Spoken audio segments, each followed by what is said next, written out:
प्रेम से बोलिए आनंद कंद भगवान की जय। जय। गुरुर्ब्रह्मा गुरुर्विष्णु गुरुर्देव महेश्वरा गुरुर्साक्षात् परं ब्रह्म तस्मै श्री गुरुवे नमः। बंदो गुरुपदकंज कृपा सिंधु नररूपहरि महामोह तब पुंज जासु बचन रविकरनीकर अखण्डमण्डलाकारं व्याक्तं वेनं चराचरं तत्पदं दर्शितं वेनं तस्मै श्रीगुरुवे नमः। तस्मै श्रीगुरुवे नमः। प्रेम से बोलिए श्री सद्गुरुदेव महाराज की जय। जय। आदि शक्ति श्री जगजननी माता जी की जय। परम संत श्री हंस जी महाराज जी की जय। जय। सभी दिव्य परिवारों की जय। जय। सभी पूजनीय संत महात्माओं की जय। जय। सच्चे गुरु दरबार की जय। आज के इस यूएई वीकली सत्संग में उपस्थित सभी पूजनीय संत महात्मागण, प्रेमीगण एवं जिज्ञासु सभी को स्वागत और मेरा सादर जय श्री सच्चिदानंद। हर एक सप्ताह की तरह इस मंगलवार हम सब सत्संग के गंगा में गोता लगाने के लिए उपस्थित हुए हैं, श्रद्धा प्रेम भाव लेकर। तो चलिए आज के कार्यक्रम को शुरू करते हैं सत्संग से। और सत्संग के लिए मैं आमंत्रित करता हूं पोखरा नेपाल से हमारे बहुत ही युवा भाई डॉक्टर आकर्षण गुरुङ। आकर्षण को हमने बचपन से ही देखा है, बचपन से ही आश्रम में संत महात्माओं के साथ सेवा करते हुए, बाईजियों को प्रचार में साथ देते हुए। तो हमें क्या लगता है कि जो माता पिता के जो संस्कार रहते हैं वो बच्चों के ऊपर बहुत ही क्या बोलते प्रभाव डालते हैं, बहुत इम्पोर्टेंट रोल होता है। तो हमें भी अपने बच्चों को, भाई बहन को आश्रम में लेके आने के लिए, संत महात्माओं के साथ संग जो कराने के लिए ज़रूर उनको प्रेरणा देना चाहिए। तो ज़्यादा विलम्ब न करते हुए मैं आकर्षण भाई को अनुरोध करता हूं अपना कुछ एक्सपीरियंस हमारे साथ आज शेयर करने के लिए। श्री सद्गुरुदेव महाराज को जय। श्री आनंद कंद भगवान को जय। गुरुर ब्रह्मा गुरुर विष्णु गुरुर्देव महेश्वर गुरुर साक्षात् परम ब्रह्म तस्मै श्री गुरुवे नमः। श्री आनंद कंद भगवान को जय। परम पिता परमात्मा सद्गुरुदेव श्री गुरु महाराज जी एवं आज के इस यूएई के वर्चुअल ट्यूसडे का वीकली सत्संग में जूम ऑनलाइन मार्फत जुड़े हुए संपूर्ण संत महात्मा भाई जी एवं संपूर्ण प्रेमीगण एवं जिज्ञासुगण, सर्वप्रथम तो मेरी तरफ से आप सभी को सादर जय श्री सच्चिदानंद। और सर्वप्रथम मैं धन्यवाद भी देना चाहता हूँ आकाश आदरणीय गुरु भैया आकाश दाई और अंजिता दीदी को कि मुझे इस यूएई के सत्संग प्लेटफॉर्म में अपना कुछ 2 शब्द रखने के लिए मुझे मौका दिया, ऐसा सौभाग्य मिला। वैसे तो ये सब मालिक का करम है कि मालिक का सब कृपा है कि हमको ये सत्संग में जुड़ने का अवसर मिल गया, चाहे सुनने के लिए हो या सुनाने के लिए हो। ये जो सत्संग का मौका मिल रहा है, ये भी मेरे लिए एक बहुत बड़ा सेवा है। तो गुरु महाराज जी का ये आज्ञा के मैं शिरधार्य करते हुए आपके में यहाँ आपके यहाँ मैं हूँ। और वैसे तो मैं नेटिव स्पीकर में नेपालीज हूँ, सो हिंदी में ज़्यादा बोलने का वो आदत तो नहीं है, तो थोड़ा-मोड़ा इधर मिस्टेक हो सकता है, उसके लिए मैं क्षमा प्रार्थी हूँ आप लोगों से। जैसे कि आकाश भैया ने अभी बोल दिया कि हम लोग बचपन से जुड़े हुए हैं, तो लाइक 2003 के अराउंड में से शायद हम आकाश दाई को हमने पोखरा में मिले थे। जब भी मैं चाइल्डहुड का याद करता हूँ आश्रम का, तो भैया, दीदी और फिर अभी तो हमारे ममता मिस, प्रणीता मिस, आदरणीय गुरु दीदी लोग सिलीगुड़ी साइड या दार्जिलिंग सिक्किम में होंगे, और वो सभी लोगों का टीम जो पोखरा आश्रम में हमको कंपनी करने के लिए मिला था, तो वो अभी भी बहुत मेमोरेबल है। और वो क्षण को अभी भी हम मिस करते हैं, क्योंकि हम लोग एक ही साथ भजन करते थे, भजन गाना, सत्संग करना, जगह-जगह प्रचार-प्रसार के लिए जाना, फिर उसके बाद बड़ी-बड़ी प्रोग्राम में भी एक ही साथ जाते थे। एक टीम जैसा था हमको। तो वहाँ भैया, दीदी लोगों का जो सपोर्ट, उन लोगों का जो इंस्पिरेशंस, उन लोगों का जो कंपेनियन है, वो अभी भी हम मिस करते हैं। तो अभी शुरुआत के लिए मैं अपनी बाल्यकाल से, अपना जो चाइल्डहुड मेमोरीज है, उससे मैं शुरुआत करना चाहूँगा। अब मेरा जन्म ऐसा घर में हुआ जहाँ पर माता-पिता लोग आत्मज्ञानी थे। पैदा ही ऐसा फैमिली में हुआ जहाँ पर हर दिन सुबह-शाम आरती होता था, सत्संग होता था, संत महात्मा का आवागमन होता था, और हरि चर्चा ये सब डेली बेसिस में होता था। और हम लोग को भी हम लोग को भी बचपन से शायद हम डेढ़ 2 साल के थे, तभी से हम पोखरा आश्रम में जाना शुरुआत किया। आप लोगों को पोखरा पता ही होगा, ये बहुत famous tourist destination of Nepal है। तो यहाँ का बहुत प्राकृतिक दृष्टिकोण से भी बहुत ये रिच है। और पोखरा आश्रम में हम बचपन से, जब मेरा मेमोरी भी नहीं, उतना छोटे साल, उतना बचपन से हम जाते थे पोखरा आश्रम में। और मुझे याद है कि हम 4 या 5 साल का था मैं, तो तभी से मैं इस आश्रम में बैठना शुरू किया था।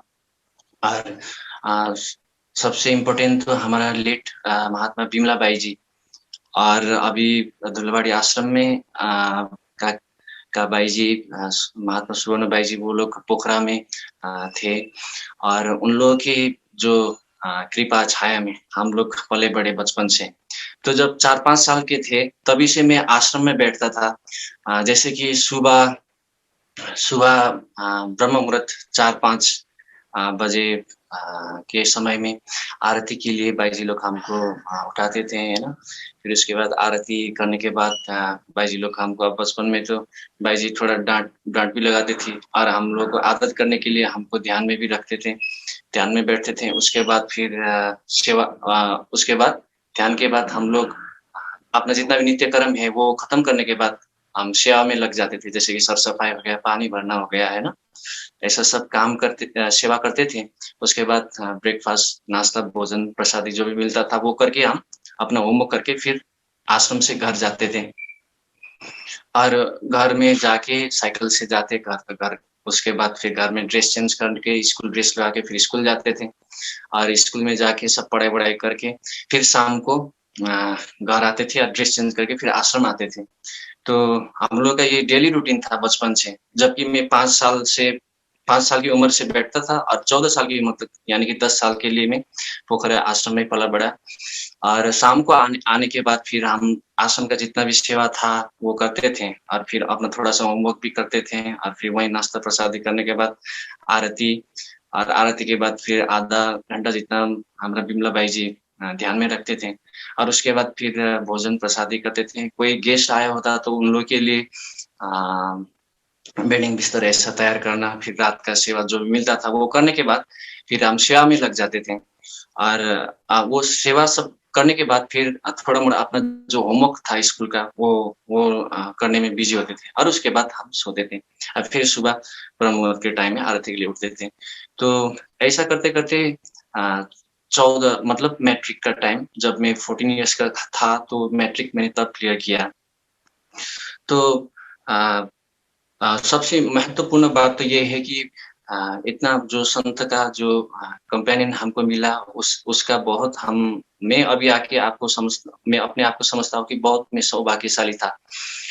और यही बसंत पंचमी के समय है, अभी 2-3 दिन आगे सरस्वती पूजा बसंत पंचमी के संयोग था कि आज से 19 साल आगे जब मैं 9 साल का था तभी मुझे बिमला भाई जी लोगों का कृपा गुरु महाराज की कृपा से 9 साल की उम्र में मुझे इस आत्मज्ञान का से दीक्षित होने का अवसर सुवर्ण अवसर मिला।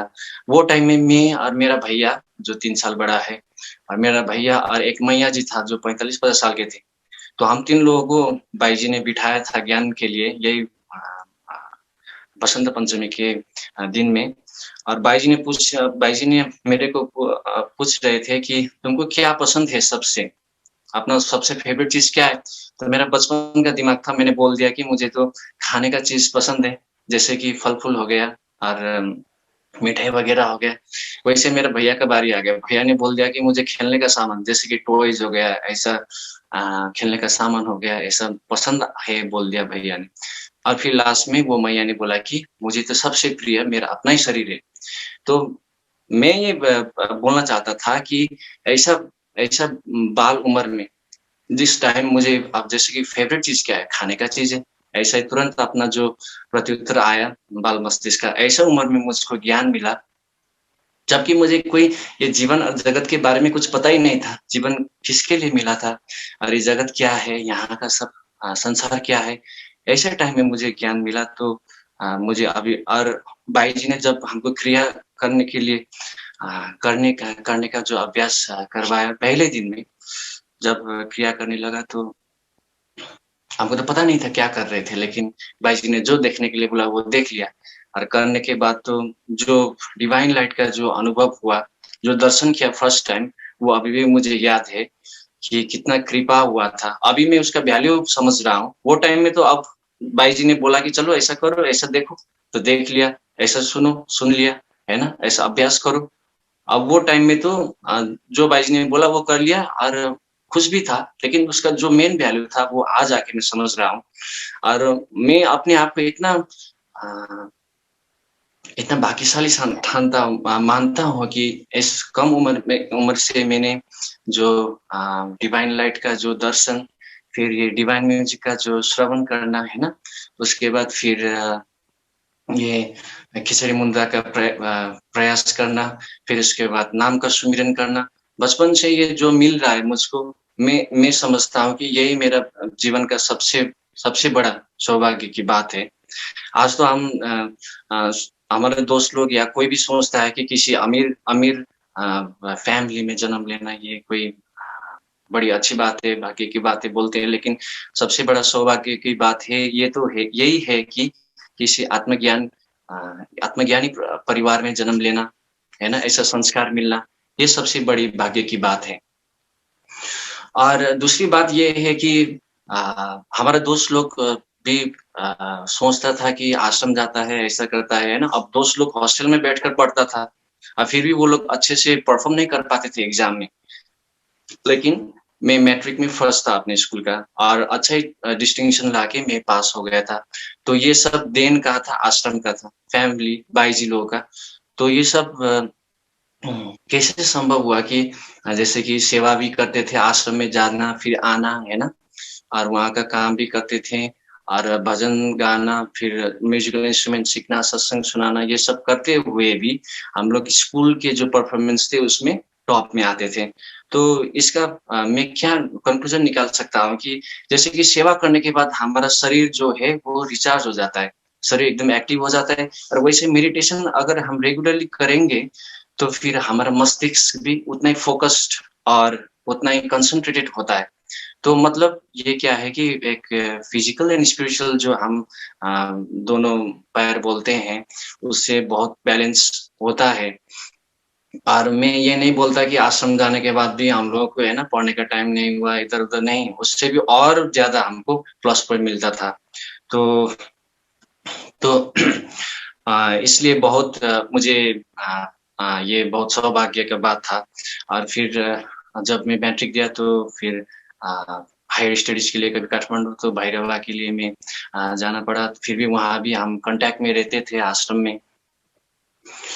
तो अभी जो हमारा दोस्त लोग है, यूथ्स लोग हैं, उन लोग के भी लिए भी ये मैं बोलना चाहता हूँ कि जैसे कि हम लोग यूथ्स लोग क्या बोलते हैं कि अपने आइडल किसी को बनाता है। जैसे कि कोई सोचता है कि अपने आइडल किसको मानता है? कोई सॉन्ग आर्टिस्ट को मानता है, कोई रैपर को मानता है, कोई अब हॉलीवुड या बॉलीवुड मूवीज़ के एक्टर्स एंड एक्ट्रेसेस को मानता है आइडल। लेकिन कोई भी ये आइडल नहीं मानता है कि हाँ, मेरा आइडल विवेकानंद है, मेरा आइडल श्री अ, आदिगुरु शंकराचार्य है, ऐसा कोई भी नहीं बोलता है। मेरा आइडल है स्वामी ब्रह्मानंद, क्योंकि अ, संसार में तो कहीं भी जाएँगे 1% भी नहीं मिलेगा कि जो ऐसा बोलेगा। सब लोग वही है कि हाँ, कैसे-कैसे पहनना है, कैसे खाना है, कहाँ गया, ऐसा ही बातें होता रहता है। और और लोगों में ऐसा क्यों हो रहा है कि क्योंकि लोग में वो इग्नोरेंस है, उन लोगों में अज्ञानता है, संस्कार नहीं है। तो अ, हमारे यूथ्स लोगों को अगर हम अभी की जनरेशन में मुझे लगता है कि सबसे बहुत इम्पोर्टेंट चीज़ अभी ये स्पिरिचुअलिटी ही है। क्योंकि देखिए अब कितना बैकग्राउंड से आते हैं, है ना? अब किसी का कुछ प्रॉब्लम होता है, किसी का पढ़ाई में प्रॉब्लम होता है, किसी का फाइनेंशियल प्रॉब्लम होता है, किसी का रिलेशनशिप प्रॉब्लम होता है, किसी का कुछ भी प्रॉब्लम होता है। अब तो दुनिया के लोग क्या करता है कि अब बाहर ही वो लोग उसका सॉल्यूशन ढूँढता है। लेकिन बाहर तो सिर्फ़ ईर्ष्या, द्वेष, राग, जाई झगड़ा ऐसा ही देखने को मिलता है। कोई भी किसी से खुश नहीं है, सब दिखावा हँस रहा है, सब दिखावा बोल रहा है ना? किसी का उतार-चढ़ाव कर रहा है। दुनिया में तो सिर्फ़ वही मिलता है। सुख शांति तो किसी को नहीं है ना बाहर तो। अभी हम भी तो कुछ रियलाइज़ कर रहे हैं। तो लास्ट में जाके कहाँ पर वो लोग कौन से प्लेटफ़ॉर्म में जाके वो लोग अपने आप को स्टेबल करें, तो स्पिरिचुअलिटी इज़ द सॉल्यूशन। क्योंकि अध्यात्म के बिना हमारा आत्मशक्ति कमज़ोर हो जाएगा और जिसके पास आत्मशक्ति नहीं है, वो तो संसार में मतलब जो अपना स्ट्रेस है, अपने प्रॉब्लम से उसको टैकल कोप करने के लिए वो लोग असमर्थ हो जाएँगे। इसलिए यूथ्स लोग क्या है, अब नेगेटिव पाथवे लेता है ना? माताजी भी बोलती हैं कि बहुत यूथ्स लोग बहुत ऐसा नेगेटिव पाथवेज़ में लगता है। मतलब वो लोग क्या ढूँढ रहा है? मतलब वो लोग एनाल्जेसिक ले रहा है। जैसे कि पेन रिलीफ़ के लिए लोग क्या करता है, कोई स्टोन हो जाता है या तो किसी का अपेंडिसाइटिस, ऐसे के लिए लोग क्या करता है, थोड़ी देर के लिए इंजेक्शन लगाते हैं। अब लोग 5-6 घंटे के लिए काम करेगा, उसके बाद तो फिर जब तक वो ऑपरेशन या तो डेफ़िनाइट सॉल्यूशन नहीं होता है, मैनेजमेंट नहीं होता है, तब तक तो उसका वो प्रॉब्लम तो वहाँ से हटता नहीं, है ना?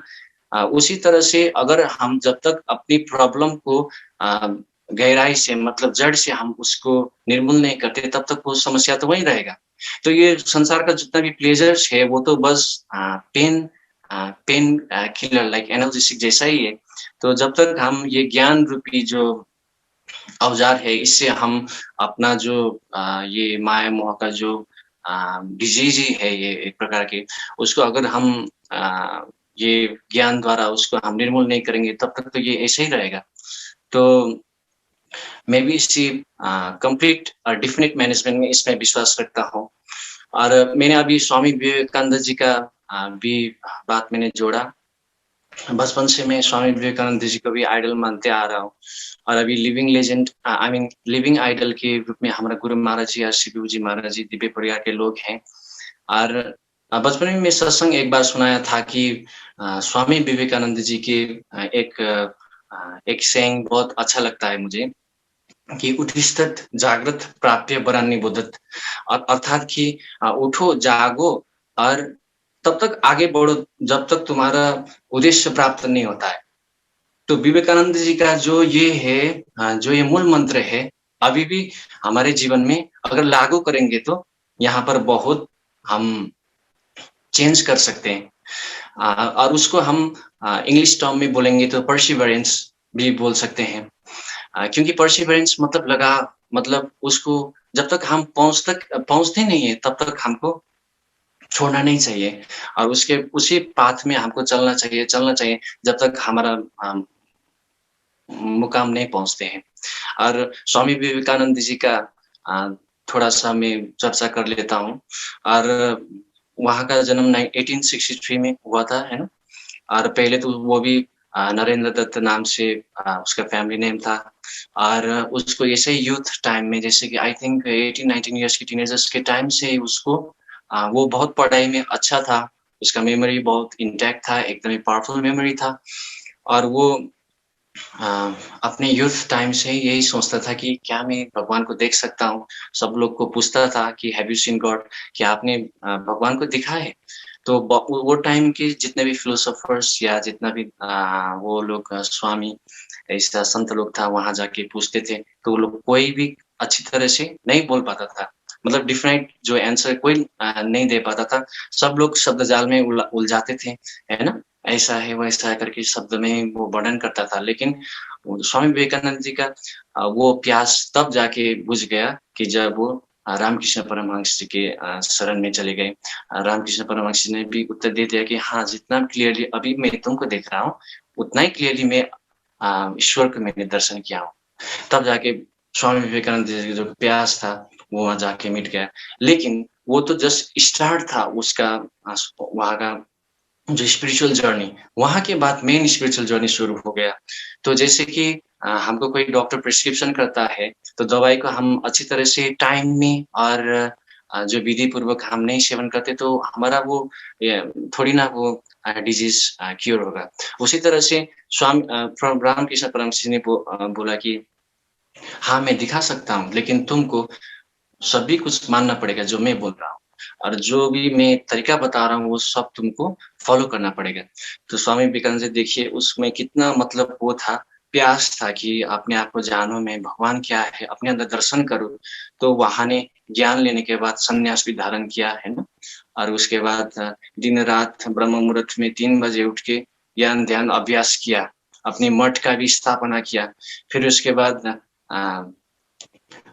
कितना 1-2 साल के लिए तो इतना कड़ा मेहनत किया कि अब बाहर क्या हो रहा है उन लोगों को पता भी नहीं। यज्ञ हवन कर रहा है, अपना अभ्यास साधना कर रहा है। ऐसा साधना करते हैं, तभी तो शायद हम निर्विकल्प समाधि की तरफ बढ़ सकते हैं, लगता है मुझे।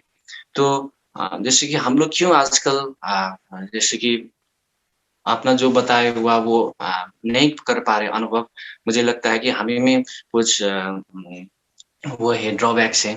तो स्वामी विवेकानंद जी ने जो उसका जो लाइफ हिस्ट्री है, उससे भी बहुत मैं लर्न करने का कोशिश करता हूँ। वहाँ का जो इंस्पिरेशंस है, वहाँ के स्टोरीज़ है, वहाँ के जो अदम्य साहस, अपने ऊपर विश्वास, है ना? और जितना भी जो लायन हार्टेड बोलते हैं, अपनी जो साधना के लिए इतना आगे मतलब वो थे और तभी जाके तो उसको इतना जो ब्लिस इंटरनल ब्लिस उसको प्राप्त हुआ और फिर अपना रामकृष्ण परमहंस गुरुजी गुज़रने के बाद फिर वो देश का विज़िट करने लगे। फिर उसके बाद वेस्टर्न्स कंट्रीज़ में जाके भी वो लोग ने प्रचार किया और हम जैसे कि ऐज बोलते हैं कि स्पिरिचुअलिज़्म, धर्म ये सब ऐज फैक्टर जो बुढ़ापा में करने के लेकिन स्वामी विवेकानंद देखिए वो टीनेज में शुरू किया, फिर उसके बाद अपने यूथ पूरा उसने अपने आप को जानने के लिए वो किया मेहनत किया, फिर इसके प्रचार-प्रसार के लिए 39 इयर्स की एज में शायद वो इधर इंडिया में अ, निर्माण हो गए। तो मतलब क्या है कि हम लोग भी अगर अगर हम जो ये सत्य ज्ञान है, इसको अगर हम दृढ़ निष्ठापूर्वक, दृढ़ श्रद्धापूर्वक अगर हम परसिवरेंस करते जाएँगे, तो एक ना एक दिन हम ज़रूर मुकाम तक पहुँच जाएँगे। जैसे कि रॉकेट होता है, उसको अगर धरती से मून तक जाना है, तो पहले तो उसको तो बहुत एनर्जी चाहिए। उसी तरह से अगर हम ये माया-मोह से छूटना चाहते हैं, तो बहुत हमारा वो सिंगल माइंडेड डिवोशन बोलते हैं और वही अ, वैराग्य और अभ्यास, शायद ये दोनों अगर हम करते जाएँगे, तो बहुत हमको भी जो स्वामी विवेकानंद जी जो उसको ब्लिस, जो परमानंद का अनुभव था जो जो परमानंद श्री स्वामी गौतम बुद्ध जी को मिला था, वो भी शायद हम भी अवश्य अ, अवश्य अपने जीवन में अनुभव कर सकते हैं। इसमें कोई वो दो मन नहीं है। और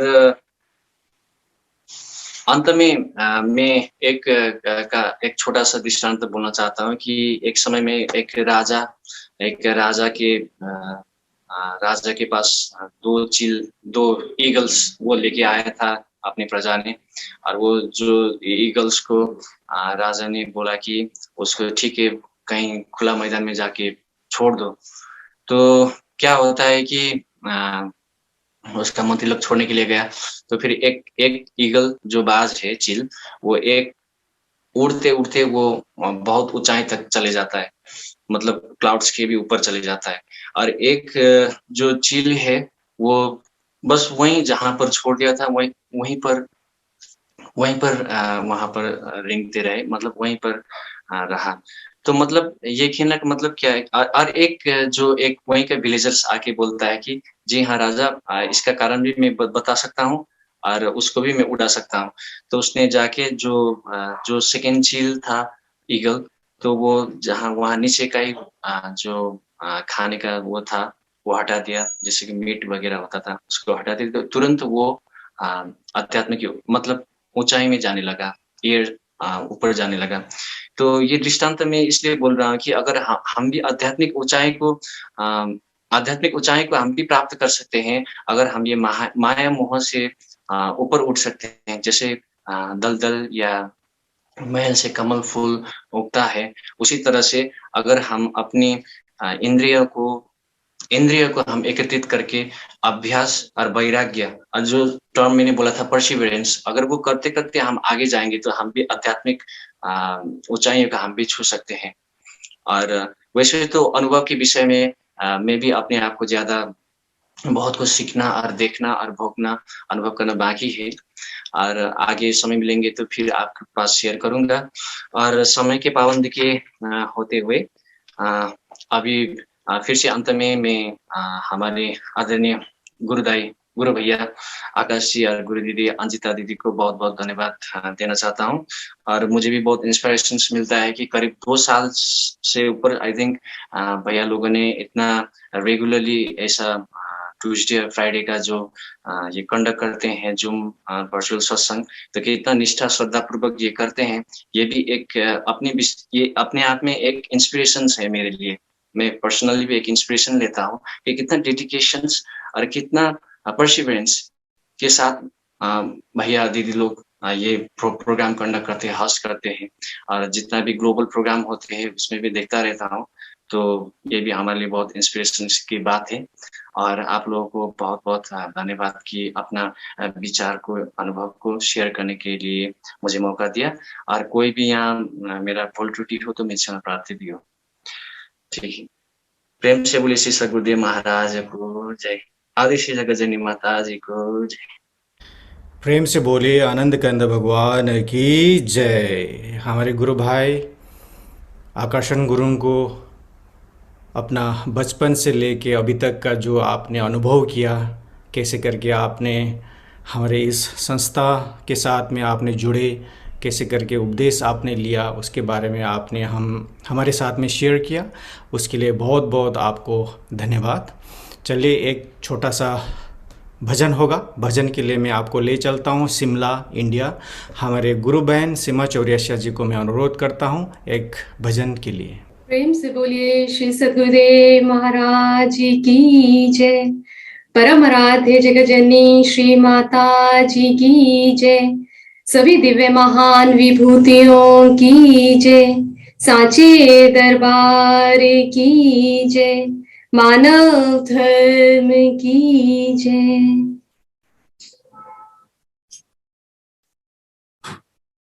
गुरु महिमा है अपार जगत में, गुरु महिमा है अपार जगत में, गुरु महिमा। गुरु कृपा से कितने ही तर गए, गुरु कृपा से कितने ही तर गए, हो गए भव से पार जगत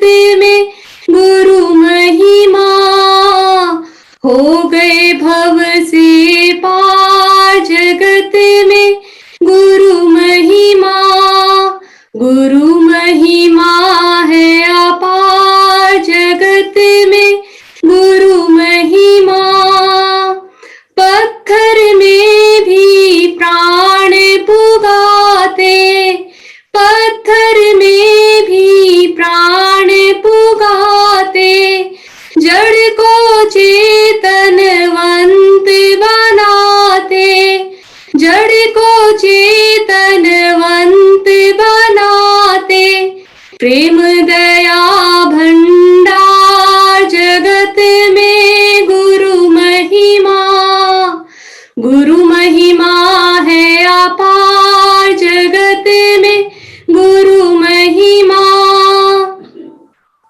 मंद बुद्धि की जड़ता हरते, मंद बुद्धि की जड़ता हरते, मूर्ख को भी ज्ञानी करते, मूर्ख को भी ज्ञानी करते, जीवन के करता जगत में गुरु महिमा, जीवन के करता जगत में गुरु महिमा। गुरु महिमा है अपार जगत में गुरु महिमा। भेदभाव हृदय नहीं धरते, भेदभाव हृदय नहीं धरते, ज्ञान दीप से तिमरी को हरते, ज्ञान दीप से तिमरी को हरते, तेज पुंज अवतार जगत में गुरु महिमा। गुरु महिमा है अपार जगत में गुरु महिमा। सब प्रेमी मिल धूम मचाओ, सब प्रेमी मिल धूम मचाओ, सद्गुरु के गुण प्रेम से गाओ, सद्गुरु के गुण प्रेम से गाओ। हंस नाम है सा जगत में गुरु महिमा, हंस नाम है सा जगत में गुरु महिमा। गुरु महिमा है अपार जगत में गुरु महिमा, गुरु महिमा है अपार जगत में गुरु महिमा। गुरु कृपा से कितने ही तर गए, गुरु कृपा से कितने ही तर गए, हो गए भव से पार जगत में गुरु महिमा, हो गए भव से पार जगत में गुरु महिमा। गुरु महिमा है अपार जगत में गुरु महिमा, गुरु महिमा है अपार जगत में गुरु महिमा। प्रेम से बोलिए श्री आनंद कंद भगवान की जय। परम आराध्य जगजननी श्री माता जी की जय।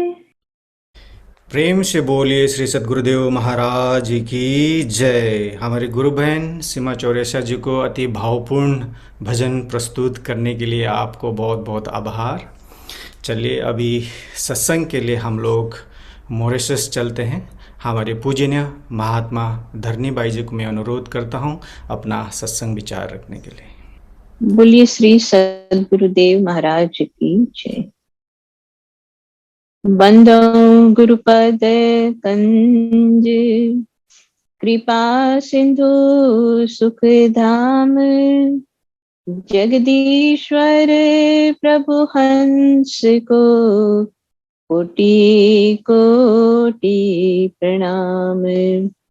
तुम पूर्ण परमात्मा, तुम पूर्ण जगदीश, आदि पुरुष सतगुरु तुम्ही, तुम्हें नमाओ शीश, तुम्हें नमाओ शीश।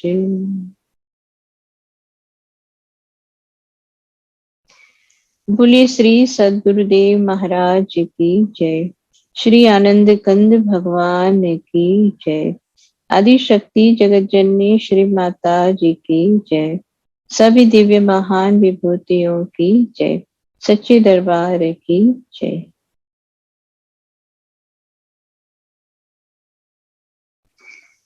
श्री गुरु महाराज जी के चरण सरोज की छत्र छाया में हम और आप सब हर मंगलवार की तरह आज भी सत्संग को प्राप्त कर रहे हैं। तो जैसा कि पिछले मंगलवार को हमने कहा था कि मेडिटेशन रिलेटेड हम बात को सुनेंगे, तो सीधे टॉपिक की चर्चा करते हैं। मेडिटेशन यानी कि ध्यान। तो गुरु महाराज जी के चरण सरोज की दया से ज्ञान प्राप्ति होने के बाद हम सबके मन के अंदर एक ही होती है बात कि हमको ध्यान करना है, और ज्ञान पाया है तो ध्यान तो करना है। लेकिन मेडिटेशन जो है उसके बारे में थोड़ी अगर गहराई से बात समझते हैं तो हमारे लिए आसान हो जाता है इस राह पर चलना। तो ओवरऑल देखा जाए तो दो तरह से मेडिटेशन होता है। ध्यान जो होता है, जिसको एक तो कहा है जागृत ध्यान होता है, एक होता है अजागृत ध्यान। तो जागृत ध्यान में क्या है कि जो भी हम कर रहे हैं ये हमको पता है कि हम क्या कर रहे हैं। मन उस समय जागृत है, मतलब जगा हुआ है, मन को पता है कि मैं क्या कर रहा हूं।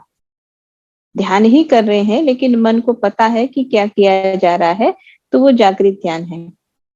और ध्यान ही कर रहे हैं लेकिन मन उस समय जो है विलीन हो गया ध्यान में, और वहां कोई जो है मन ही नहीं रहा, तो वो अजागृत ध्यान है। तो जागृत ध्यान से अजागृत ध्यान तक जाना, ये हमारा जो है सफर है, हमारा इतना स्पिरिचुअल जर्नी है। अभी जो हम सब करते हैं ये जागृत ध्यान है, क्योंकि हम ध्यान में बैठे हैं, हमको पता है कि हम क्या कर रहे हैं, हमारी सांसें कैसे चल रही है, हम सुमिरन कर रहे हैं या जो भी हम करते हैं, तो हमें पता है कि हम ये कर रहे हैं, तो ये हमारा जागृत ध्यान है। और न सिर्फ जो गुरु महाराज जी ने ज्ञान दिया उसमें, लेकिन अगर आप और को भी और औरों का भी सुने बात करें, तो वो जहां पर भी मेडिटेशन की बात आती है तो अक्सर जो मेडिटेशन या जो भी रूप में बताया जाएगा, तो उसमें सबसे इम्पोर्टेंट बात होगी कि मन के साथ, और मन के साथ और मन को कहाँ जोड़ना है उसके साथ। मेडिटेशन में यही दोनों इम्पोर्टेंट चीज है कि मन और उसको कहाँ हमें कंसंट्रेट करना है। तो आमतौर पर कभी भी आप कहीं भी देखोगे, कोई भी मेडिटेशन करने वाला कहेगा कि हम मन को श्वासों के साथ जुड़ते हैं। कई तरह से किया जाता है मेडिटेशन आज के समय में। कोई कहता है कि चक्रों का ध्यान करते हैं, कोई मंत्र के ऊपर मन को लगाते हैं, कोई विजुअलाइजेशन करते हैं, कोई सिर्फ फोकस अपना ब्रेथ के ऊपर रखते हैं, कई अलग अलग है। लेकिन हर एक तरीके में एक बात कॉमन है कि श्वासों के साथ मन को जोड़ा जाता है। हम भी जो है इस बात को समझते हैं कि श्वासों के साथ मन को जोड़ के ध्यान किया जाता है। लेकिन जब बात है कि हम श्वासों के साथ मन को जोड़ते हैं और हम जागृत ध्यान करते हैं, तो वहां से हमको अजागृत ध्यान तक भी श्वास ही लेकर के जाता है। तो श्वास हमारे क्या है? जो हमको परमात्मा से मिलाते हैं, जो हमको समाधि में लीन कर देते हैं, जो हमको न सिर्फ जीवित रखते हैं लेकिन और दुनिया की सफर भी कराते हैं। वो श्वास क्या है?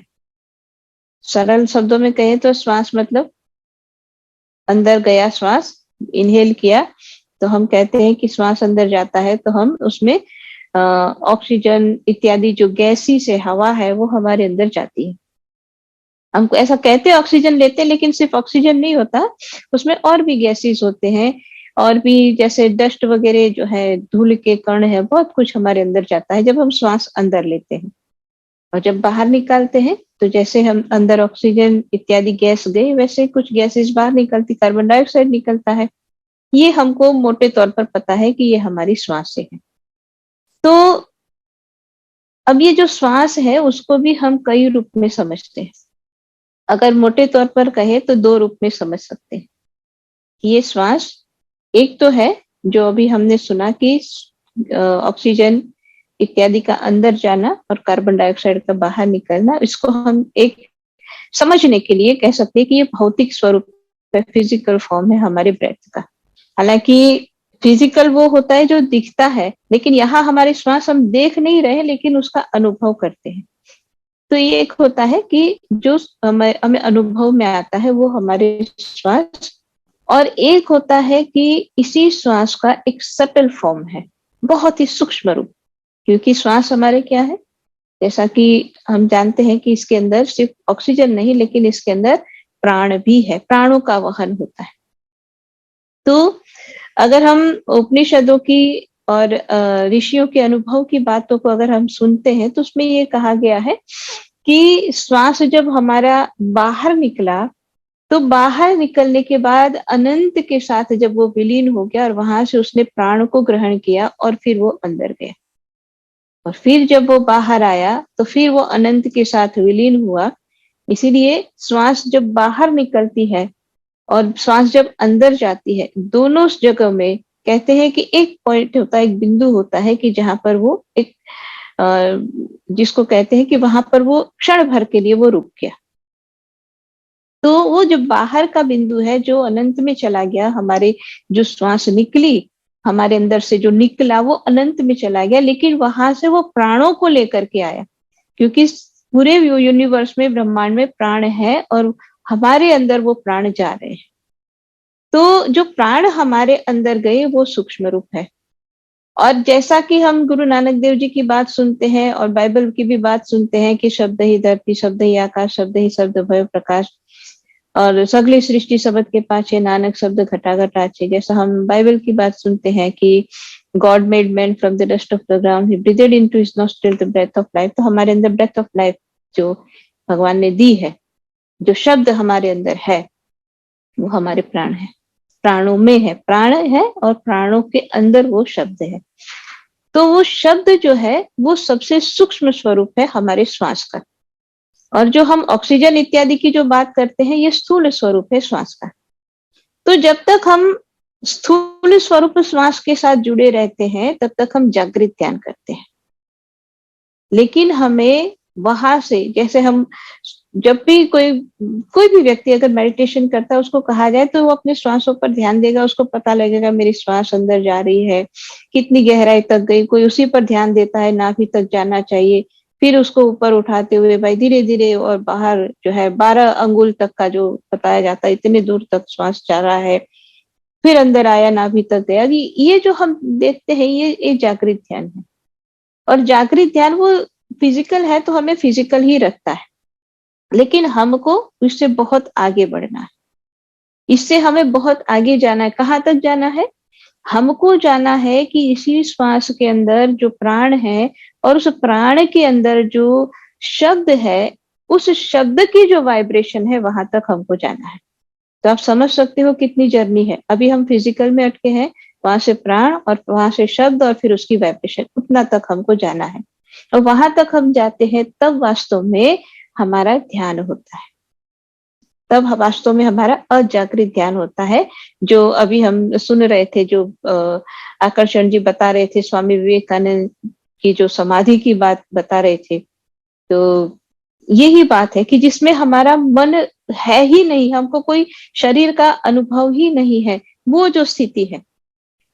जैसे स्वामी विवेकानंद की ही बात है, एक किताब जब हम पढ़ रहे थे, बहुत पहले मैंने पढ़ी थी, इसमें रामकृष्ण परमहंस जी, स्वामी विवेकानंद जी दोनों की बात थी। तो उसमें जब स्वामी विवेकानंद जी को ज्ञान दिया और उसके बाद कहते जहां पर वो रहते थे मठ में, आश्रम में, और भी उनके गुरु बंधु थे, बहुत सारे और सन्यासी सब साथ में थे, गुरु महाराज के साथ थे। तो कहते कि एक दिन सुबह का समय था, जब स्वामी विवेकानंद जी को देखा तो देखा उनके पूरे शरीर के ऊपर और जो है मच्छर काटने के बाद जो निशान बनता है वैसा बना था। तो उनके साथी ने पूछा, अरे तुमको ये क्या हो गया? तो उन्होंने कहा कि मच्छर काट लिए। तो कहा कमाल है, ऐसे मच्छर काट रहे, इतने पूरे शरीर पर मच्छर काटे, तुमको पता नहीं चला? तो क्यों नहीं पता चला? तो स्वामी विवेकानंद जी क्या करते थे कि रात्रि के समय में जब सब लोग सोने चले जाते थे, तो जहां उनका मठ था वहीं पर थोड़ी दूरी पर और थोड़ा सा जंगल जैसी जगह थी, तो वहीं पर एक स्थान पर पेड़ के पास नीचे बैठ करके वो वहां पर ध्यान करते थे। अब जब पेड़ों के बीच में बैठ करके ऐसे खुली जगह में ध्यान करते थे तो बहुत सारे मच्छर काटते थे, लेकिन जो जो हम बात कर रहे हैं अजागृत ध्यान, उसमें क्या है कि मच्छर काट रहे हैं लेकिन उनको पता ही नहीं, क्योंकि वो शरीर में नहीं है ना, मन जागृत नहीं है।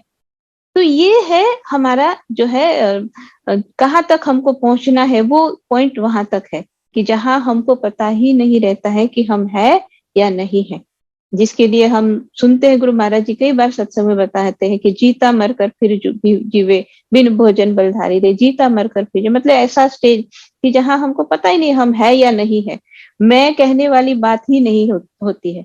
तो हमारी जो वास्तव में स्पिरिचुअल जर्नी क्या है, अभी हम जागृत ध्यान कर रहे हैं, वहां से हमें वहां तक अजागृत ध्यान तक पहुंचना, ये हमारी स्पिरिचुअल जर्नी है। कैसे वहां तक पहुंचेंगे? तो एक तो बात है कि साधना तो है ही है, भजन जो है अभ्यास तो करना ही करना है, वो तो सबसे पहली जरूरत है, भजन अभ्यास तो करना ही करना है। लेकिन भजन अभ्यास के साथ साथ यहाँ बात जो समझने वाली है कि हम अपने मन को स्थूल से सूक्ष्म की तरफ ले जाते हैं।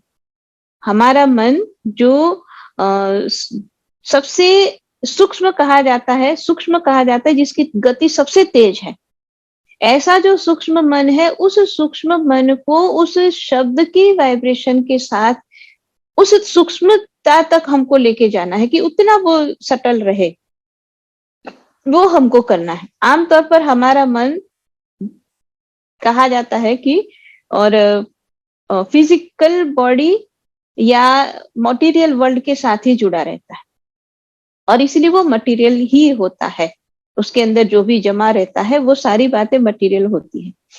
तो जब तक ये मटेरियल बातें मन के अंदर है, जब तक फिजिकल बॉडी और फिजिकल सारी बातें मन के अंदर हमने जमा की है, तब तक वो सूक्ष्म तक नहीं पहुंचता है।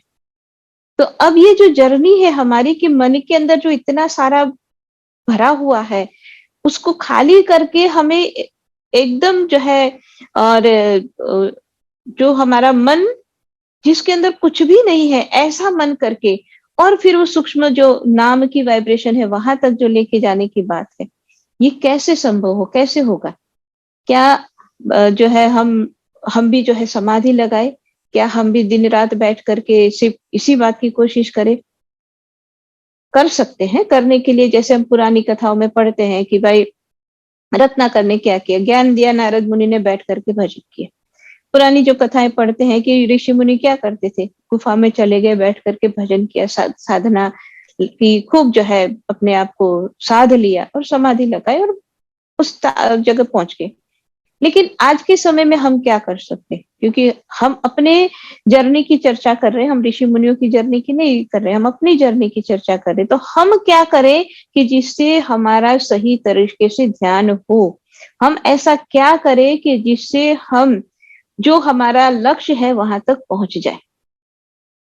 तो या उस नाम की वाइब्रेशन यानी उस शब्द की वाइब्रेशन के साथ जुड़ना, जो शब्द का जो है नाम है वही ब्रह्म है।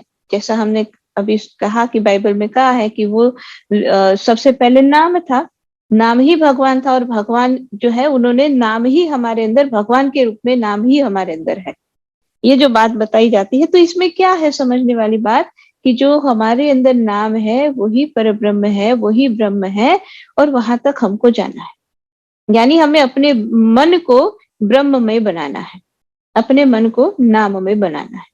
क्या करेंगे उसके लिए? अभ्यास, जैसे हम अभी आगे सुन रहे थे, अभ्यास करेंगे, बात है। लेकिन एक और समझने वाली बात, अगर आप स्कंद पुराण कभी पढ़े हो या उसके बारे में जानते हो, स्कंद पुराण में ईश्वर पार्वती संवाद नाम करके एक खंड है, और उसके अंदर एक बहुत ही महत्वपूर्ण भगवान शंकर और माता पार्वती का संवाद है, और जिसको आम भाषा में हम सब गुरु गीता कहते हैं। तो गुरु गीता, अब जरूरी नहीं कि हम स्कंद पुराण ही देखने जाएं, स्कंद पुराण कहाँ ढूंढने जाएंगे, लेकिन हमारे गुरु दरबार में अगर आप चाहो तो गुरु गीता हमको मिलती है। एक किताब है, गुरु गीता ही नाम है उसका, और हर एक आश्रम में आपको मिलेगी, और हर एक जो है गुरु भक्त के पास ये होनी भी चाहिए, उसको पढ़ना भी चाहिए, उसको समझना भी चाहिए। क्यों समझना चाहिए ये भी बताते हैं।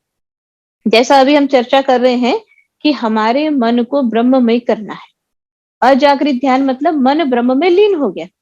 तो हम अपने मन को जब ब्रह्म में लीन करना चाहते हैं तो कैसे करें? तो यही प्रश्न भगवान शंकर से माता पार्वती पूछते हैं।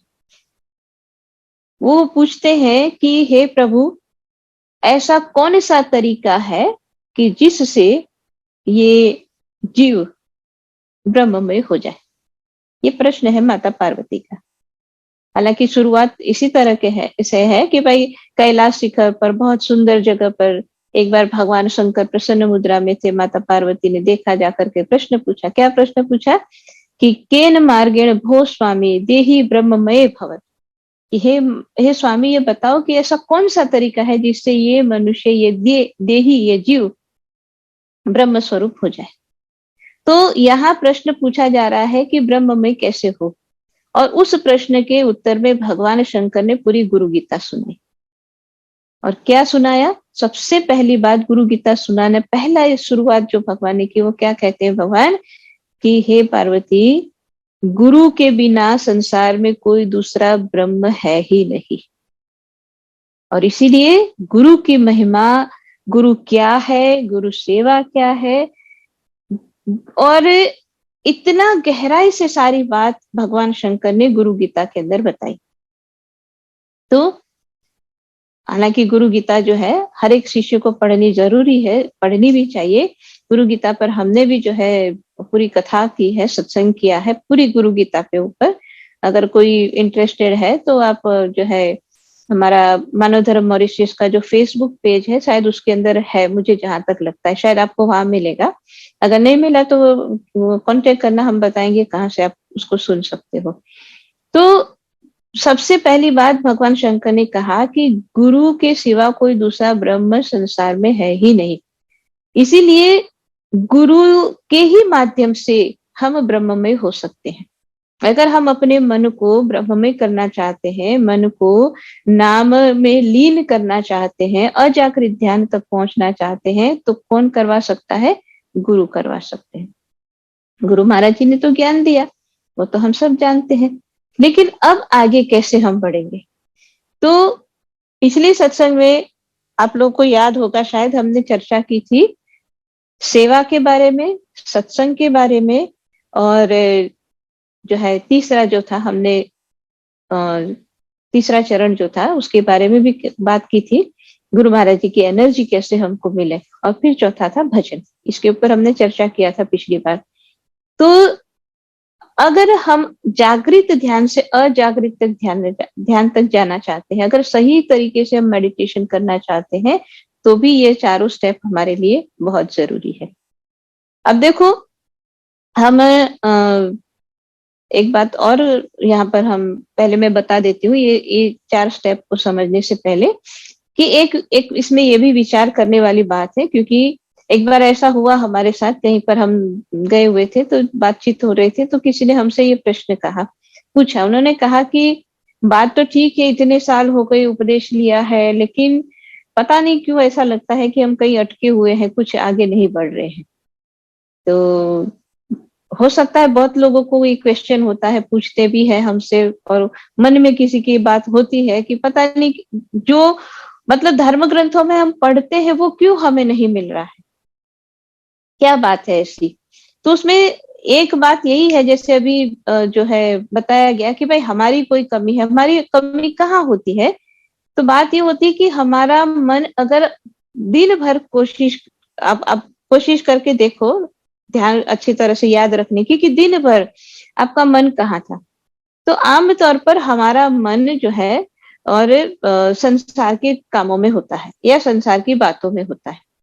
सरल शब्दों में कहे तो कह सकते हैं कि हमारे ये जो पूरी नाड़ी की जो बात है या चक्रों की जो बात है, अगर उसमें देखें तो सरल शब्दों में समझने के लिए कि आमतौर पर हमारा मन जो है मणिपुर से नीचे का जो चक्र है उसी तरफ होता है, मतलब बहिर्मुखी होता है।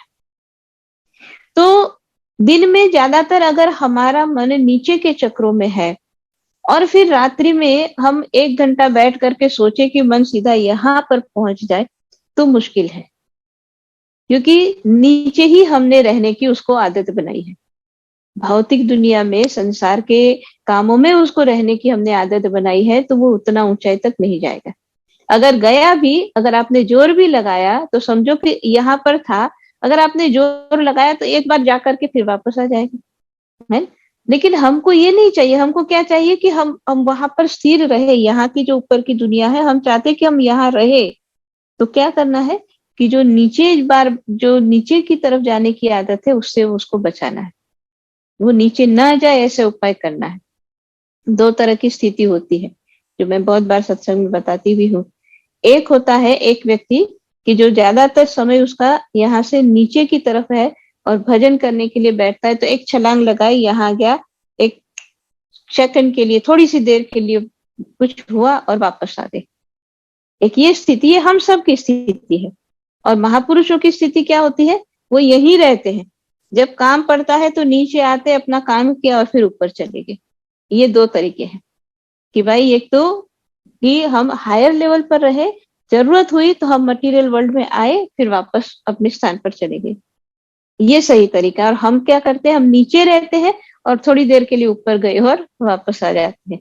तो यहाँ बात यह है कि हम पहले अपनी आदत थोड़ी सुधारें, कि हम कोशिश करें ज्यादा से ज्यादा अपने जितना काम की जरूरत है उतना करके वापस अपने मन को नीचे से ऊपर की तरफ ले जाए। तो कैसे जाएगा, अब पॉइंट वो आता है जो हमने बात करी थी कि सेवा, सत्संग, सबसे पहले 2 दिन की बात करते हैं। अब देखो, सेवा हालांकि फिजिकल बॉडी से की जाती है, उसको हम फिजिकल कह सकते हैं, लेकिन ये फिजिकल होते हुए भी हमारे मन को सटल कर देती है। ये बहुत कॉम्प्लिकेटेड, लेकिन समझेंगे तो बहुत सरल है। ये समझ में आया तो बहुत सरल है ये काम। जैसे जब हम सेवा करते हैं, अभी जैसे हम सुन रहे थे कि भाई बचपन पूरा आश्रम में बीता, सेवा करते थे, जो भी थी सारी बात सुनी। बहुत लोगों का अपना ये अपनी अपनी कहानी सबकी है, जितने प्रेम में उतनी कहानी है कि हम सब ने सेवा की। अब होता क्या है कि जब हम सेवा करते हैं फिजिकली, जब शरीर की सेवा, तन की सेवा जब हम करते हैं आश्रम में जाकर के, तो क्या होता है, शरीर हमारा सेवा में लगा है। और अगर आपने नहीं किया है, अनुभव तो होगा वैसे, लेकिन अगर आगे कभी अनुभव करके देखना कि चाहे आप कोई भी सेवा कर रहे हो आश्रम में, चाहे झाड़ू लगा रहे हो, पोछा लगा रहे हो, चाहे पार्क गार्डन में जाकर के पानी दे रहे हो, चाहे जो भी सेवा आप कर रहे हो, लेकिन होता क्या है ना कि जब हम सेवा कर रहे होते हैं तो उस समय हमारे मन के अंदर कोई विचार नहीं होता है। अगर सेवा में मन लगा है तो हमारे मन में कोई विचार नहीं होता है। तो ये स्टेज क्या है, आमतौर पर हमारे मन की आदत ये है कि अगर शरीर काम करता है तो मन शरीर के साथ जुड़ता है। अगर आप घर में या कहीं पर भी शरीर से कोई काम कर रहे हो, यानी कि अगर आप घर में झाड़ू लगा रहे हो तो झाड़ू लग रहा है, लेकिन साथ ही साथ मन कई तरह से घर की कामों की बातों में लगा है, या कोई और बातों में लगा है, और चिंतन में लगा है। मतलब फिजिकल बॉडी से काम करने पर जनरली हमारा मन फिजिकल बॉडी के माध्यम से मटेरियल हो जाता है। लेकिन सेवा एक ऐसा कार्य है, गुरु महाराज जी की विशेष कृपा उस समय हमारे ऊपर होती है कि फिजिकल बॉडी से काम करते हैं, लेकिन हमारा मन मटेरियल नहीं होता है। ये बहुत सूक्ष्म बात है, अगर समझ में आए तो। फिजिकल बॉडी से सेवा करने पर हमारा मन फिजिकल न होकर के ज्यादा सटल हो जाता है, अगर हमने मन सिर्फ सेवा में लगाया है तो इससे क्या होता है कि जो हमको आदत थी हमेशा से कि शरीर से काम कर रहे हैं तो मन शरीर के साथ रहता है, ये पहला स्टेप ऐसा है कि गुरु महाराज जी उस चेन को तोड़ते हैं। वहां से जो हमारी आदत थी उसको खत्म करते हैं। फिर हमको क्या आता है, क्या सेवा करते करते हमको क्या आदत बनती है कि शरीर काम कर रहा है, लेकिन जरूरी नहीं मन उसी के साथ रहे। ये है सेवा। क्यों हम कहते हैं कि सेवा से मेवा मिलता है? ये मेवा मिलता है कि जन्मों जन्म की जो आदत थी शरीर से काम करने पर मन वहां जाएगा, ये आदत तुड़वाते हैं गुरु महाराज जी। ये मेवा मिलता है इसमें। और ये बहुत ही सूक्ष्म बात है कि शरीर से हम मन को सूक्ष्म कर देते हैं। शरीर से काम करते करते, शरीर से सेवा करते करते हमारा मन सटल हो जाता है। तो फिजिकल बॉडी की एक स्टेप आगे की जो बात है वहां हमारा मन चला जाता है।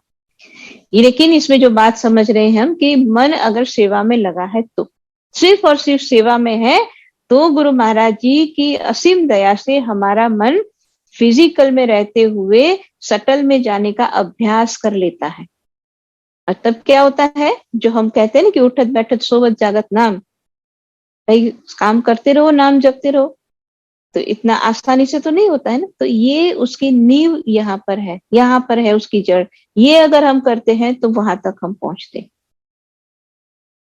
तो सेवा कितनी महान जो है, गुरु महाराज जी की कृपा है जो हमको मिलती है, जिसके माध्यम से हमारे इतना बड़ा जो है बंधन है वो कटता है।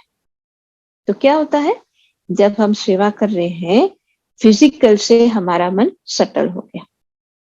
लेकिन यहाँ एक और खतरा भी है।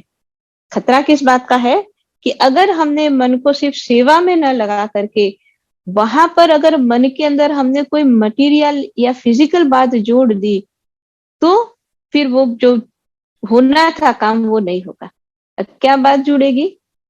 अगर सिर्फ सेवा करने के लिए या सिर्फ सेवा करनी है इसलिए सेवा नहीं करेंगे, तो मन बहुत सारा अपने अंदर कुछ जमा करेगा। क्या करेगा कि पहली बात कि मैं ही सेवा करता हूं, या दूसरी बात कि मेरे सिवा कोई कर ही नहीं सकता है, या फिर हम बताना चाहेंगे लोगों को कि देखो मैंने ये सेवा की है।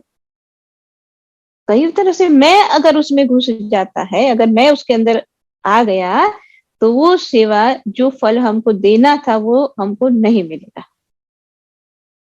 तो अगर ये भाव नहीं आया, हमने सिर्फ इसलिए क्यों सबरी की बात सुनाई जाती है, क्यों हमको कहा जाता है कि सबरी की जैसी सेवा करो, क्योंकि सबरी ने सेवा से ही फिजिकल बॉडी की से सेवा की ना उन्होंने, लेकिन क्या हुआ, निर्वाण पद प्राप्त हो गया। तो फिजिकल बॉडी, क्योंकि सबरी सेवा करते थे, शरीर से करते थे, लेकिन मन में वो नहीं था कि मैं सेवा करता हूं या मेरे बिना नहीं होगा या मैं ही करूं दूसरा कोई ना करे। वो मैं जब नहीं आती है सेवा में, तो वो सेवा हमें फिजिकल से सटल में ले जाती है। और इस तरह से जब सेवा की जाती है, वो व्यक्ति ही जब सत्संग को सुनता है तो वास्तव में वो सत्संग को समझता है। क्योंकि सेवा के बाद, जैसे हमने पिछली बार समझा था, सेकंड स्टेप में आता है सत्संग। क्योंकि सत्संग जो है, जो हम सुन रहे हैं, गुरु महाराज जी की वाणी जो हम सुन रहे हैं, वो अपने आप में जो शब्द सुन रहे हैं वो ही नहीं होता है। जैसे सेवा भी बहुत गहरी है, वैसे सत्संगी भी बहुत गहरा है। सेवा जैसे फिजिकल से मोस्ट सटल तक जा सकती है, हमको ले जा सकती है हमारे मन को, वैसे ही जब सेवा करने वाला व्यक्ति जब सत्संग सुनता है तो उसको जो सत्संग समझ में आएगा, और एक व्यक्ति है जिसने सेवा नहीं की है और वो सत्संग सुनता है, दोनों को जो समझ में आएगा उसमें जमीन आसमान का फर्क होगा। जिसने सेवा से अपने मन को शरीर से अलग करने का सीखा है, वो सत्संग सुनता है तो सत्संग की गहराई उसको समझ में आती है। क्योंकि गुरु महाराज जी के मुख से जो वचन निकलते हैं, गुरु महाराज जी का सत्संग जब हम सुनते हैं तो सिर्फ शब्द नहीं है, वो एक वाइब्रेशन है। देखो, बहुत बार आपने सुना होगा, महाराज जी कई बार सत्संग में दृष्टांत देते हैं, और आपने, मैं बोलना शुरू करूंगी आपको पूरा याद आ जाएगा। महाराज जी हमेशा कहते हैं, जब मैं बोलता हूँ तो मेरी वोकल कॉर्ड वाइब्रेट होती है, फिर वो वाइब्रेट होती है तो यहाँ से शब्द निकला है, फिर वो गया एम्पलीफायर में, फिर उसने पूरा प्रोसेस महाराज जी सब सुनाते हैं सत्संग में। तो क्या है जब हम महाराज जी के मुख से, महाराज जी के मुखारबिंद से जो शब्द निकला है वो जब हम सुन रहे हैं, तो वास्तव में वो शब्द थोड़ी सुन रहे हैं, शब्द के साथ महाराज जी की यहाँ से जो वाइब्रेशन निकली ना वो हमको मिल रही है। लेकिन जिसने सेवा करते करते अपने मन को फिजिकल से सटल किया है, तो वो व्यक्ति महाराज जी की जो सटल वाइब्रेशन सत्संग में है उसको कैच करेगा।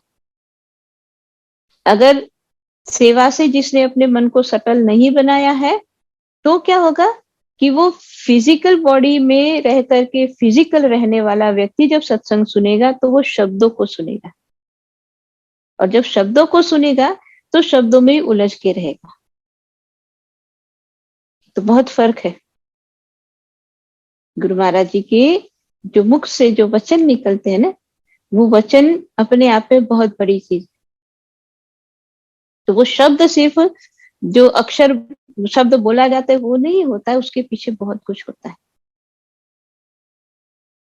और जैसा हम सुनते हैं कि गुरु महाराज के मुख से निकले हुए वचन ही वेद वचन है, तो गुरु महाराज जी का सत्संग जो हमको मिलता है उसको वास्तव में हमें अगर अपने अंदर में धारण करना, इसलिए सत्संग को हम क्या कहते हैं, अपने अंदर में धारण करने की बात कही जाती है।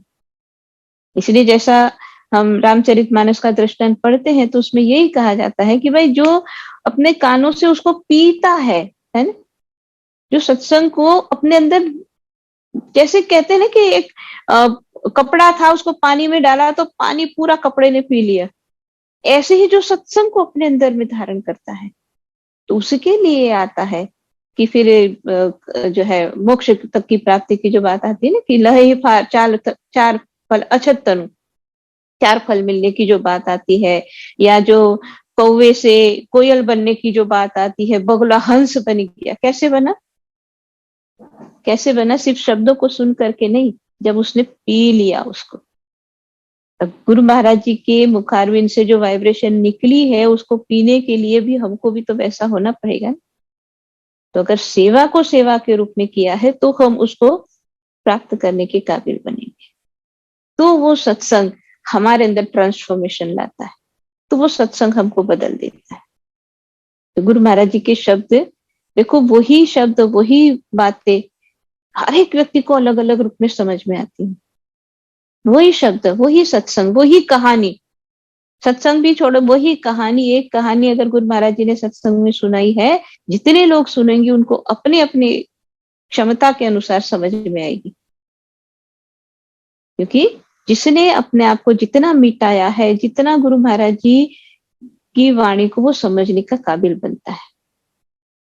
और जैसे गुरु महाराज जी की ये वाइब्रेशन हम धारण करने के लिए अपने आप को योग्य बनाते और धारण करने लग जाते, जो शब्द की वाइब्रेशन हमारे अंदर जाती है गुरु महाराज जी के मुख की, वो वाइब्रेशन का ही कमाल है कि फिर मन हमारा, जो अभी हम बात कर रहे थे ना कि ऊपर और नीचे, फिर हमारा मन नीचे कम जाएगा, ऊपर ज्यादा रहेगा।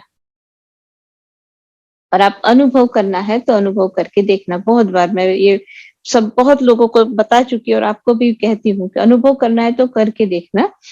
गुरु महाराज जी का सत्संग देखो, आज का तो अभी समय ऐसा है कि बड़े भाग्यशाली है कि हमको सब कुछ इतनी आसानी से मिल रहा है नहीं तो हमको अपना ही खुद याद है कि वर्षों पहले ये भी होता था कि गुरु महाराज जी का सत्संग या तो हम प्रोग्राम में गए तब सुनते थे, और गए तो कोई वहां से अगर टेप जो है कैसेट लेकर के आते थे तो वही अगर सुना तो लाया है तो सुनने को मिलता था, नहीं तो फिर मानव धर्म पत्रिका में हम पढ़ते थे।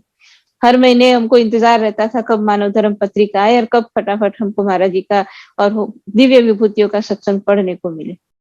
वो भी होता था। और आज तो वो नहीं है ना, आज तो यही है कि जब चाहे तब हम सुन लो, गुरु महाराज जी के मुख की वाणी हम सुन सकते हैं। तो ये अब बहुत अच्छा समय है हम सबके लिए। तो आप अनुभव करने के लिए करो, क्या करो, गुरु महाराज जी के सत्संग को। बहुत जरूरी नहीं कि पूरा 1 घंटे का सत्संग, छोटी छोटी क्लिप यूट्यूब में मिलती है ना अपने मानव धर्म पी चैनल पर, है 15-20 मिनट की, आधा घंटे से कम की जो होती है, ऐसे एक कोई भी एक सत्संग आप लो और उसको क्या करो कि ऐसे समय पे, जैसे आपका समय है मेडिटेशन का, उससे पहले या कोई भी ऐसा समय कि जब आपको पता है कि कोई डिस्टर्ब नहीं करेगा, शांति से सुन सकते हो, ऐसे में कान में लगा करके ईयरफोन और आंख बंद करके बहुत अच्छी तरह से, जैसे ध्यान में बैठते हैं ना, जैसे अभी मैं बैठी हूँ, सीधा ऐसे आंख बंद करके बैठे, गुरु महाराज जी का सत्संग उसमें लगाया, कान में ईयरफोन है और उसमें जो है हम सुन रहे हैं। और आप खुद अनुभव करना, और जैसे आप उसमें आंख बंद करके बैठे हो, जैसे अगर महाराज जी के एक शब्द शुरू होगा ना कि प्रेमी सज्जनों, जैसे महाराज जी शुरुआत करते हैं, अब आंख बंद करके सुन रहे होंगे ना, आपको पूरे शरीर के अंदर उस वाइब्रेशन का अनुभव होगा। अनुभव करके देखें। और ये जो सत्संग हम अपने अंदर वाइब्रेशन गुरु महाराज जी की लेते हैं ना, अगर सही ढंग से उसको रिसीव करना, क्योंकि सत्संग क्या है, गुरु महाराज कुछ दे रहे हैं, तो हमें अपने आप को रिसीव करने के लिए तैयार करना है, रिसेप्टर बनना है। अब जब हम बनेंगे ना तो वो हमारे अंदर जाएगा और फिर वो ट्रांसफॉर्मेशन होगा। फिर वो जो चाहे कितने भी कौवे जैसे होंगे हम, चाहे कितने बगुले जैसे होंगे, बगुले का काम क्या होता है, बगला क्या, क्यों बगला और हंस की बात कही, बगला क्या करता है, ये सबको पता है, पानी में खड़ा रहेगा, एक टांग से खड़ा रहेगा, आंख बंद करके, ऐसा लगेगा बड़ा ध्यानी है, बड़ा तपस्वी है। जैसे मछली आई उसने तुरंत मछली को खाया है। तो बगले जैसे अगर हम हैं तो भी कि भाई ठीक है, उपदेशी है, ज्ञानी है और भजन भी करते हैं, सबको पता है कि हम भजन अभ्यासी है, सबको पता है हम सत्संगी है, लेकिन फिर भी हमारा मन तो बगुले की तरह, मछली की तरफ भाग रहा है। चाहे कैसे भी होंगे हम, लेकिन ये सत्संग हमको ट्रांसफॉर्मेशन करा सकता है। हम अगर बगुले भी है तो हंस बना सकता है। हंस क्या करेगा, हंस एक ही काम करेगा, सिर्फ मोती चुगेगा, यानी भगवान के सत्य नाम का मोती हमारा मन चुगने लग जाए, वैसा हम बन सकते हैं सिर्फ सत्संग सुन करके। लेकिन सत्संग सुनने का सही तरीका है, तो सेवा सही ढंग से की होगी तो सत्संग सही ढंग से सुनेंगे, और सत्संग सही ढंग से सुनेंगे तो धीरे धीरे हमारा मन फिजिकल से सटल की तरफ चला जाएगा। और तब जाकर के ऐसे करते करते, जो और भी जब हमने बातें सुनी थी ना चरणामृत इत्यादि की, उन सब के माध्यम से सही ढंग से करते करते अगर हम पूरा अपना कंसंट्रेशन एक ही तरफ रखते हैं, है ना, तब ये होता है कि मन फिर नीचे कम जाएगा, ऊपर ज्यादा रहेगा, और ये तब संभव बनता है। और इसलिए गुरु महाराज जी ने हमको सब कुछ पहले ही दिया है, इसलिए गुरु महाराज जी की ही चरणों की अनंत कृपा होती है जो हमको ये सब कुछ मिल पाता है। और इसलिए भगवान शंकर यही बात कहते हैं माता पार्वती से कि गुरु के बिना कोई दूसरा ब्रह्म नहीं है, और गुरु के माध्यम से ही ये ब्रह्म ही हमको ब्रह्म में बनाता है। तो हालांकि गुरु गीता में बहुत सारी बातें हैं, लेकिन उसमें ये कहा है, शुरुआत में भी ये बात बताई है कि गुरु महाराज जी की सेवा, और जो भी काम करते हो उस समय गुरु महाराज जी का चिंतन है। मतलब जो गुरु गीता की बात में बताऊं, उसमें तो यहाँ तक भगवान शंकर कहते हैं कि अगर आप स्नान कर रहे हो, स्नान करते समय भी अगर आप गुरु महाराज जी के चरणों का चिंतन करते हुए स्नान करते हो तो वो पानी पानी नहीं रहेगा, तीर्थों का जल बन जाएगा, क्योंकि गुरु महाराज जी के चरण से ही सारे तीर्थ बने हैं, है। और भी बहुत सारी बातें उसमें बताई, अगर आप ध्यान से उसको समझ करके जीवन में लाते हैं तो बहुत फर्क पड़ता है। तो जब हम बात पिछली बार जो मैंने कहा था कि मेडिटेशन पर बात करेंगे, तो मेडिटेशन तो हमें वहां तक पहुंचना है, तो उसके लिए ये सारे स्टेप्स हैं। हालांकि हमको पता नहीं, ऐसा नहीं, अब सही तरीके से उसको करने की जरूरत है। सत्संग सुने तो उस रूप में सुने कि उस वाइब्रेशन को हम अपने अंदर ले। अब अभी के समय में वो मुश्किल नहीं है, हमको खूब सत्संग मिलते हैं, यूट्यूब में भी है और वैसे भी हम सुनते हैं, है। तो नियम बना करके रोज छोटी छोटी क्लिप कान में लगा के आंख बंद करके सुनो, और फिर अपने अंदर के परिवर्तन को देखो, मन को सिर्फ सत्संग की उस शब्दों की ध्वनि के साथ जोड़ कर, तब बहुत कुछ मिलता है। तो इसी तरह आगे भी जो कहा था उस सबकी बात है, लेकिन जो बात थी, हम मेडिटेशन में हमें जागृत ध्यान से अजागृत ध्यान की तरफ जाना है, कि जिसमें हमारा मन न रहे, सिर्फ जो हम कहते हैं कि तू ही तू की जहां धुन बजने लगी, कि मैं नहीं रहा बस तू है, वो बात पहुंचनी है, वहां तक पहुंचना है हम सबको। तो ये तरीके हैं, इसलिए सेवा से शुरू करें, सत्संग की बात साथ में जरूरी है, दोनों साथ में रहे, है, क्योंकि सेवा करेंगे तो सत्संग समझ में आएगा, सत्संग समझ में आएगा तो सेवा और जो है मतलब समर्पण भाव से होने लगेगी, दोनों एक दूसरे को बल देते चले जाएंगे, तो फिर बाकी जितने भी गुरु महाराज की आज्ञा है ना, वो समझ में आती जाएगी। और इसीलिए भगवान शंकर कहते हैं कि जब तक गुरु को गुरु तत्व से शिष्य नहीं जानता है, तब तक वो आगे नहीं बढ़ता है। हम अभी गुरु महाराज जी को जानते हैं, गुरु महाराज के रूप में जानते हैं, लेकिन गुरु तत्व जो है ना, वहां तक पहुंचने हैं। और ऐसा जिसके साथ होता है तो मतलब जैसा गुरु गीता की हम बात करें तो भगवान ने स्वयं कहा कि फिर गुरु महाराज का जो शिष्य होता है वही संसार में विद्वान है और कोई दूसरा विद्वान नहीं है। क्यों? क्योंकि उसने अपने अंदर से उसको प्रकट किया। तो मेडिटेशन में आगे बढ़ना है, अभ्यास करना है, बैराग होना चाहिए, ये सब कुछ बात है। लेकिन ये सबके साथ सही स्टेप के साथ हम आगे बढ़ेंगे तो फिर कभी इम्बैलेंस नहीं होंगे। तो ज्यादा न कहते हुए, पैसे भी मैं सोच रही थी कि जल्दी खत्म करूं लेकिन फिर भी देर हो गई। आज भी मैंने थोड़ा समय ज्यादा ले लिया। मैं भी यहीं पर विराम देती हूँ। बोलने जाऊंगी तो बोलते रहेंगे, लेकिन हमें ज्यादा नहीं करना है। बोलिए श्री सद्गुरुदेव महाराज की जय। प्रेम से बोलिए आनंद कंद भगवान की जय। हमारे पूजनीय महात्मा धरणी बाई जी को अति प्रेरणादायक सत्संग विचार हमारे समक्ष रखने के लिए आपको बहुत बहुत धन्यवाद बाई जी। आज के कार्यक्रम को हम लोग यहीं पर ही समाप्त करते हैं। जितने भी देश विदेश से प्रेमी सज्जन वृंद जुड़े हुए हैं आज इस कार्यक्रम में, आप सबको बहुत बहुत धन्यवाद। और हमारे आकर्षण भाई और सीमा बहन को भी बहुत बहुत धन्यवाद। तो चलिए आज के कार्यक्रम को यहीं पर समाप्त करते हैं एक वंदना से, छोटे वंदना से। तो मैं बाई जी को अनुरोध करता हूँ वंदना के लिए। बोलिए श्री सद्गुरुदेव महाराज की जय। त्वमेव माता च पिता त्वमेव, त्वमेव बंधु च सखा त्वमेव, त्वमेव विद्याद्वरिणं त्वमेव, त्वमेव सर्वं मम देव देव, त्वमेव सर्वं मम देव देव, त्वमेव सर्वं मम देव देव।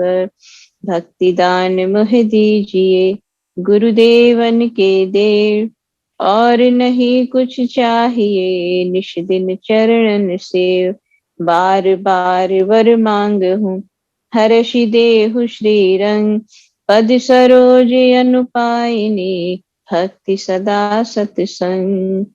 हे नाथ सब सुखी हो कोई न हो दुखारी, सब हो निरोगी भगवन धन धान्य के भंडारी, सब भद्र भाव देखे सन्मार्ग के पथिक हो, दुखियान कोई होवे सृष्टि में प्राणधारी। बोलिए श्री सद्गुरुदेव महाराज की जय। श्री आनंद कंद भगवान की जय। आदिशक्ति जगत जननी श्री माता जी की जय। सभी दिव्य महान विभूतियों की जय। सच्ची दरबार की जय।